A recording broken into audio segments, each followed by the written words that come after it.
José Mourinho n'est pas mort. Beaucoup pensaient qu'il était fini, que ses heures de gloire étaient désormais loin derrière lui et que sa rivalité avec Pep Guardiola avait perdu tout son sens. Sauf que depuis son arrivée à la Roma, le Special One fait de nouveau parler de lui. Et non, pas seulement pour ses frasques et ses punchlines en conférence de presse, même si bien évidemment le technicien portugais continue de nous régaler dans le domaine de temps en temps. En réalité, la Roma version Mourinho fonctionne plutôt bien, et c'est presque un euphémisme de dire ça. Puisqu'après avoir remporté l'Europa Conference League la saison passée, le Special One et ses hommes s'apprêtent à disputer une finale de C3 face au FC Séville, qui l'eût cru.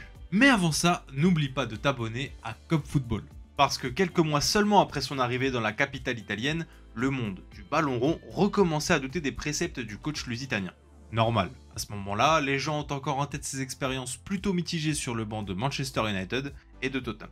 Et en plus de ça, le navire romain a pas mal patiné au cours de l'exercice 2021-2022, surtout contre les gros cylindrés. C'est simple, lorsque l'on observe attentivement la première saison de Mourinho aux commandes des Giallorossi et que l'on dresse le bilan de ses doubles confrontations face au top 5 du championnat, c'est pas fameux. Une seule victoire au total. C'était face à la Lazio dans le derby en toute fin de saison.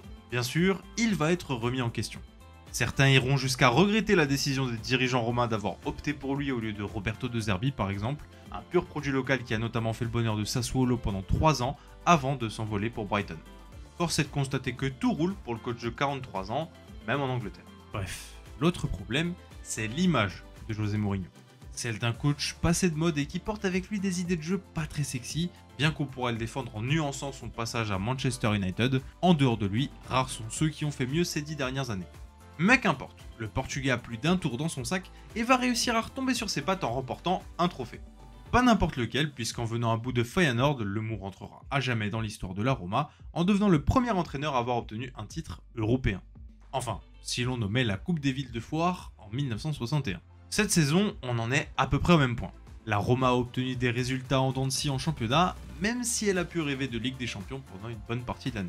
Surtout, les Giallorossi pourraient bel et bien remporter la Ligue Europa, puisque l'autoproclamé Special One n'a jamais perdu une finale européenne, 6 victoires sur 6 pour le moment. Et si ses détracteurs les plus acharnés aiment taper sur son style de jeu pragmatique, c'est encore une fois à sa manière que le Portugais en est arrivé là.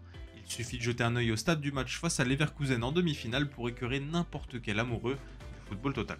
Mais bon, c'est la preuve que la légende de Mourinho n'a pas fini de s'écrire, et peut-être qu'à terme, on pourrait le revoir partager les sommets avec son vieil ami Pep Guardiola, on ne sait jamais.